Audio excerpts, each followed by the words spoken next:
Bismillahirrahmanirrahim. Assalamualaikum warahmatullahi wabarakatuh. Nama saya Muhammad Faris bin Abdul Wahid. Saya daripada Diploma Tahfiz wal Qiraat. Hari ini saya akan membentangkan tentang Ta'rif Imam Asy-Syatibi, pengertian bagi ilmu qiraat dan bab mad dan kasar. InsyaAllah. Okey. Yang pertama sekali adalah Imam Asy-Syatibi. Imam Asy-Syatibi, nama sebenar beliau adalah Abu Al-Qasim Firruh bin Khalaf bin Ahmad Asy-Syatibi Andalusi Ar-Ra'yani Ad-Darir. Beliau lahir pada tahun 538 Hijrah di Syatibah, sebuah perkampungan yang terdapat di Andalusia. Dan tarikh kewafatan beliau adalah 28 Jamadil Akhir 590 Hijrah. Dan beliau dimakamkan di tanah perkuburan Jabal Al-Muqattam di Kahirah, Mesir.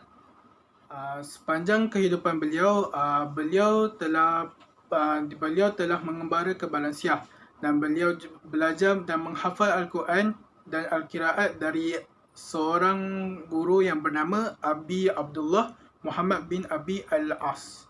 Beliau di Valencia, beliau belajar kitab At-Tafsir dari Abi Amri Al-Dani dan juga belajar kitab Sibawiyah dari Ali Abi Abdullah Muhammad bin Hamid. Dan beliau merupakan kepribadian merupakan seorang yang sangat hebat berbicara tentang ilmu-ilmu Al-Quran dan hadis, juga bahasa Arab. Okey, yang seterusnya kita akan ceritakan tentang ma'badi ilmu Al-Quran atau ilmu qiraat, atau lebih tepat kita panggil dengan pengenalan ilmu qiraat. Terdapat dalil bagi permulaan ilmu qiraat. Dalil tersebut adalah An Umarul Khattab radhiyallahu anhu qala sami'tu Hisham bin Hakim bin Jazam yaqra'u suratul Furqan fi hayati Rasulillah sallallahu alaihi wasallam. Fastamtu li qira'atihi fa idza huwa yaqra'u ala hurufin katsiratin lam yuqri'niha Rasulullah sallallahu alaihi wasallam. Fakittu usawirhu ay usibbu alaihi fi sholati fatasabbartu hatta salam. Falabbabtuhu biradaihi ayu jami'u alai rida'ahu inda libathu. Fakultu man aqra'aka hazihi surata allati sami'tuka taqra'. Faqala iqra'niha Rasulullah sallallahu alaihi wasallam. Fakultu kazabta fa inna Rasulullah sallallahu alaihi wasallam qad aqra'niha ala ghairi ma qara'ta. Fantalaqtu bihi aquduhu ila Rasulillah sallallahu alaihi wasallam. Faqultu inni sami'tu hadza yaqra'u bi suratil Furqani ala hurufin lam tukriniha. Faqala Rasulillah sallallahu alaihi wasallam Iqra' ya Hisham. Faqra'u alaihi al-qira'ata allati sami'tuhu yaqra'. Faqala Rasulullah sallallahu alaihi wasallam kadzalika anzilat summa qala Iqra' ya Umar. Faqara'ta al-qira'ata allati iqra'ni. Faqala sallallahu alaihi wasallam kadzalika unzilat inna hadzal qur'ana unzila ala 7 ahruf faqra'u ma tayassara min. Maksudnya adalah dari Umar bin Al-Khattab berkata, aku mendengar Hisham bin Hakim membaca surah Al-Furqan pada zaman Rasulullah sallallahu alaihi wasallam. Aku mendengar bacaannya, tiba-tiba ia membaca di atas huruf yang banyak yang mana Rasulullah sallallahu alaihi wasallam tidak pernah membaca kepadaku. Hampir aku ingin menariknya di dalam sembahyangnya itu, lalu aku bersabar sehingga ia memberi salam. Kemudian aku menarik bajunya sambil berkata, siapakah yang membaca surah ini kepada kamu? Ia menjawab, Rasulullah sallallahu alaihi wasallam yang membacakan kepadaku yang lain daripada bacaanmu. Lalu aku membawanya kepada Rasulullah sallallahu alaihi wasallam dan mengadu tentang bacaan tersebut. Di atas huruf yang Rasulullah sallallahu alaihi wasallam tidak membacanya kepadaku. Rasulullah SAW bersabda kepadaku, bawalah Hisham ke sini, dan Rasulullah SAW menyuruhnya membaca sebagaimana yang aku mendengar bacaannya. Lalu Rasulullah SAW bersabda, begitulah ia diturunkan. Selepas itu Rasulullah SAW menyuruhku pula membacanya, dan aku membaca sebagaimana Rasulullah SAW membacanya kepadaku. Lalu Rasulullah SAW bersabda, begitulah ia diturunkan, dan sesungguhnya Al-Quran itu diturunkan di atas 7 huruf, maka bacalah apa yang mudah daripadanya. Hadis yang tadi yang telah disampaikan merupakan adalah dalil dan bukti yang sangat jelas akan tentang kewujudan ilmu qiraat. Hikmah diturunkan 7 huruf yang seperti yang dinyatakan dalam hadis tadi bermaksud bagi meringankan dan memudahkan umat Nabi untuk membaca Al-Quran. Dan juga dalam bahasa Arab, mereka mempunyai bahasa yang berbeza-beza dalam bahasa Arab, dan dia bercampur baur. Kerana itulah terdapatnya 7 huruf dalam Al-Qiraat. Bab seterusnya kita akan membahaskan tentang sab'a ahruf, atau maksudnya adalah 7 huruf. Perselisihan ulama berkenaan dengan maksud sab'a ahruf ini sangat banyak. Tetapi pendapat yang lebih dipilih adalah pendapat yang dikemukakan oleh Imam Fadilah Al-Syekh Abdul Fattah Al-Qadi di dalam kitabnya, iaitu Al-Wafi fi Al-Sharh Al-Syatibiyah. Okey, seterusnya saya akan bahaskan satu-satu apakah itu 7 huruf. Yang pertama adalah kata nama. Ulama banyak berselisih dalam penggunaan kata nama dalam Al-Quran, sama ada bentuknya dalam keadaan mufrad, iaitu seorang, atau musannah, 2 orang, ataupun jamak, lebih daripada 2 orang.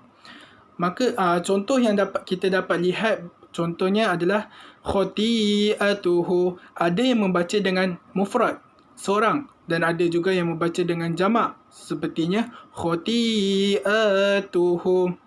Dan lagi satu contoh adalah aulayan. Ada yang membaca dengan musannah, 2 orang, dan ada juga yang membaca dengan jamak, seperti awalin. Yang kedua adalah perbuatan ataupun fi'il. Ulama banyak berselisih dalam penggunaan perkataan perbuatan dalam Al-Quran, sama ada perbuatan yang telah berlaku, iaitu fi'il madi, atau yang sedang berlaku, fi'il mudhari', atau yang berbentuk perintah, fi'il amr. Contohnya fi'il madi, tatawwa'a, manakala fi'il mudhari' dibaca dengan yatawwa'. Dan ada juga contoh lain mengatakan bahawa fi'il madi qala, dan fi'il amr dikatakan qul. Yang seterusnya, yang ketiga adalah i'rab. Ulama banyak berselisih dalam menentukan dari segi wajah i'rab. Ada yang membaca secara marfu' pada tamabutok, huruf tamabutok, dan ada juga yang membaca dengan mansub seperti pada huruf tamabutok. Misalnya kalau dari segi marfu' hasanatun, manakala dari segi mansub hasanatan. Yang keempat adalah mengekalkan atau membuang. Ulama banyak berselisih sama ada ingin mengekalkan ataupun membuangnya. Misalnya dalam surah Al-Hadid, وَمَنْ يَتَوَلَّ فَإِنَّ اللَّهَ هُوَ الْغَنِيُّ الْحَمِيدُ. Ada yang membaca dengan mengekalkan perkataan yang bergaris itu, dan ada yang juga yang membawa dan membuangnya, seperti وَمَنْ يَتَوَلَّ فَإِنَّ اللَّهَ الْغَنِيُّ الْحَمِيدُ. Terusnya, yang kelima, iaitu mana yang terlebih dahulu. Ulama banyak berselisih dalam menentukan mana yang terlebih dahulu dibaca. Misalnya dalam surah Ali Imran, waqatalu waqutilu, ada yang membaca dengan waqatalu waqutilu seperti yang asal, dan ada juga yang membaca waqutilu waqatalu, dia terbalikkan. Yang seterusnya adalah al-ibdal, iaitu bertukar. Ulama banyak berselisih sama ada ingin menukarkan sesuatu huruf atau tidak, seperti mana surah An-Nisa dan juga surah Al-Hijrat, fatabayyanu. Ada segelintir ulama membaca dengan fatabayyanu. Ada juga yang membaca dengan fatathabbatu. Huruf ba ditukar dengan huruf tha, dan huruf ya ditukar dengan huruf ba. Huruf nun juga ditukar dengan huruf ta. Dan yang terakhir sekali bagi 7 huruf adalah daripada segi sebutan dan juga cara bacaan. Ulama ramai berselisih tentang berkenaan dengan sebutan seperti idgham, al-imalah, naqlu, ibdal dan berbagai lagi. Sebahagian sebutan yang terdapat dalam perselisihan ini hanya boleh diketahui melalui bertalaki dengan guru sahaja. Sekian daripada pengenalan tentang ilmu qiraat tadi, maka kita akan teruskan dengan bab mad dan kasar. Apakah itu bab mad dan kasar? Mad bermaksud panjang dan hurufnya adalah alif, waw, ya. Manakala kasar pula bermaksud pendek. Matan yang pertama iaitu idza alifun aw ya'uha ba'da kasratin awil wawu an dhamin. Maksudnya adalah jika selepas fathah terdapat huruf mad alif, jika selepas kasrah terdapat huruf ya, dan jika selepas dhammah terdapat huruf waw, mad waw. Laqal hamzah tuwilan, maka ianya dibaca dengan panjang apabila bertemu dengan huruf mad, huruf hamzah dalam satu perkataan. Contoh dia, ja'a, ji'a, su'i. Hukum ini dipanggil mad wajib muttasil. Hukum ini terbahagi kepada dua kumpulan.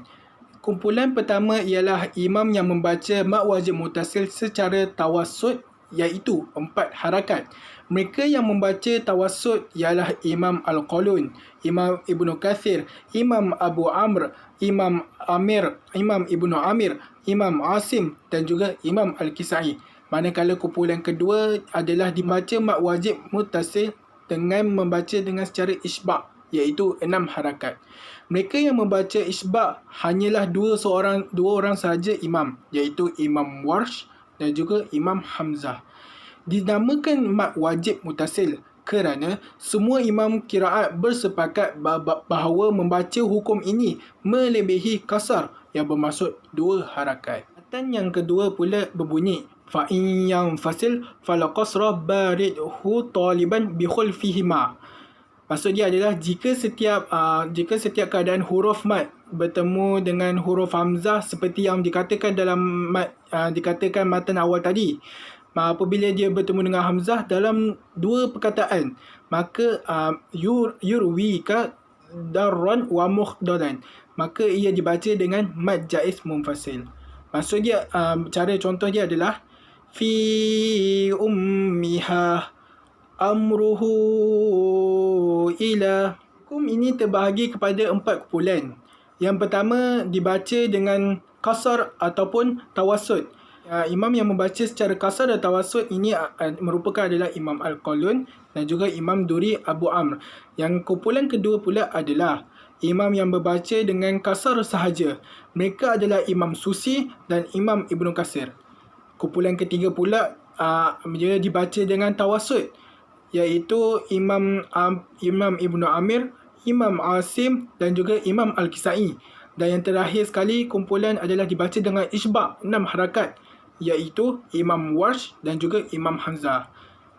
Berikut dipanggil mad jaiz munfasil kerana terdapat sebahagian imam qiraat yang harus membacanya dengan kasar 2 harakat. Seterusnya berbunyi kaji'a wa ansu'in wa sya'al ittisaluh wa mafsuluhu fi ummiha amruhu ilah.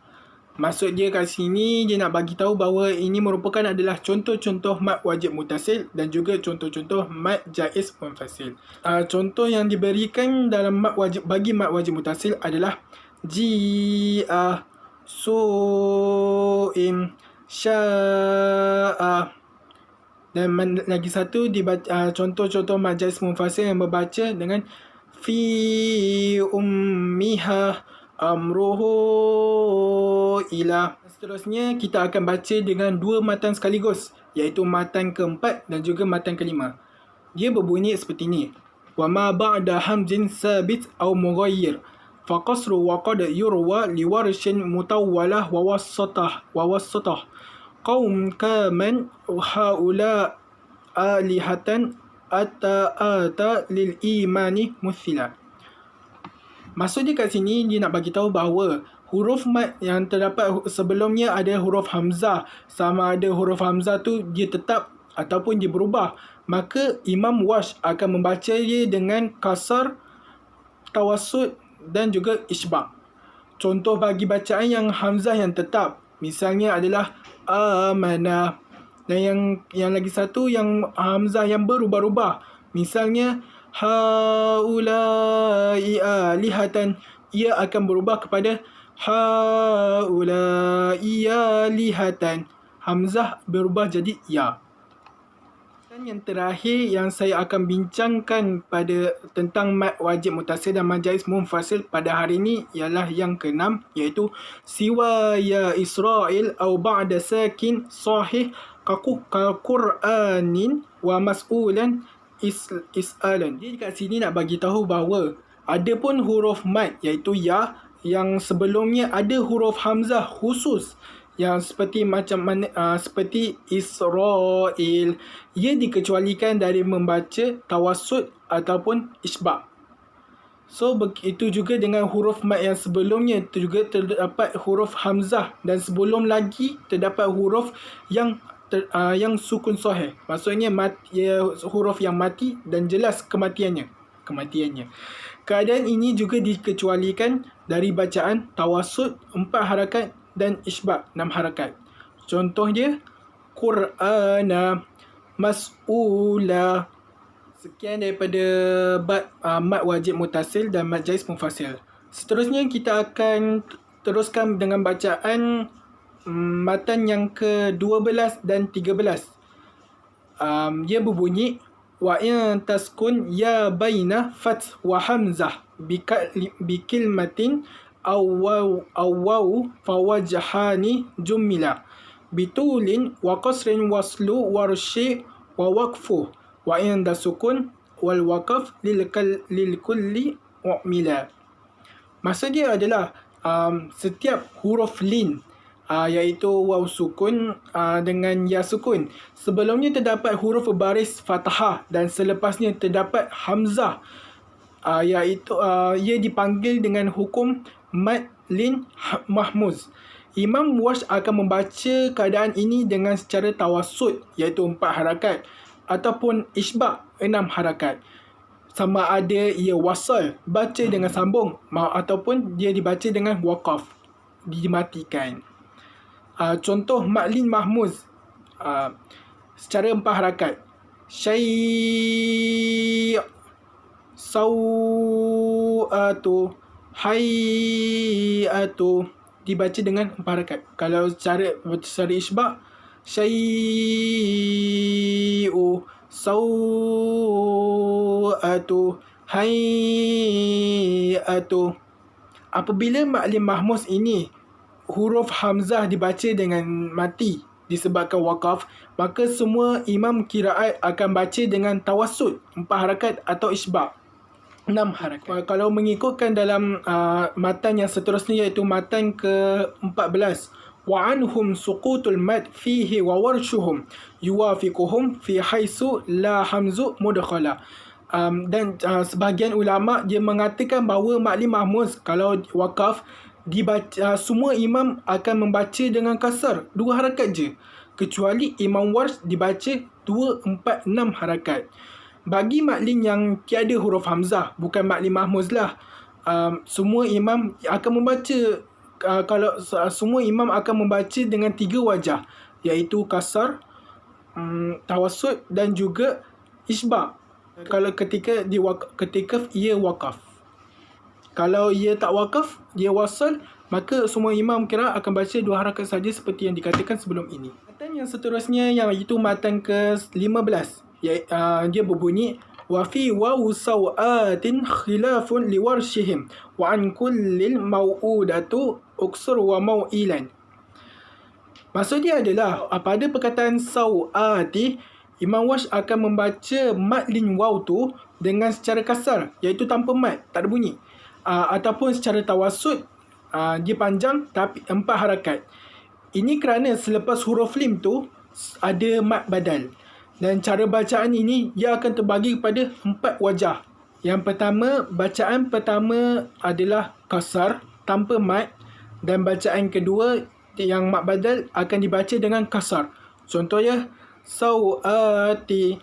Yang kedua adalah mad kasar, sama juga dia yang bacaan pertama dibaca dengan kasar tanpa mad, tapi yang kedua mad badal tu dibaca dengan tawassut. Contohnya sawati. Dan yang ketiga pula, bacaan pertama juga dibaca kasar tanpa mad, dan yang bacaan kedua yang mad badal akan dibaca dengan isbah 6 harakat. Contoh dia sawati. Dan yang terakhir sekali, bacaan pertama akan dibaca dengan tawassut, bukan kasar, tawassut 4 harakat pada mad lin, dan juga yang pada mad badal pula yang akan dibaca dengan tawassut juga 4 harakat. Contoh dia sawati. Adapun pada perkataan al-mau'udatu dan juga mau'ilah, huruf lin waw itu akan dibaca dengan kasar sahaja. Sekian daripada pembentangan saya pada hari ini tentang mad wajib mutasil, mad jaiz munfasil, mad lin mahmus dan juga mad lin. Pada saya, wabillahi taufiq wal hidayah. Assalamualaikum warahmatullahi wabarakatuh.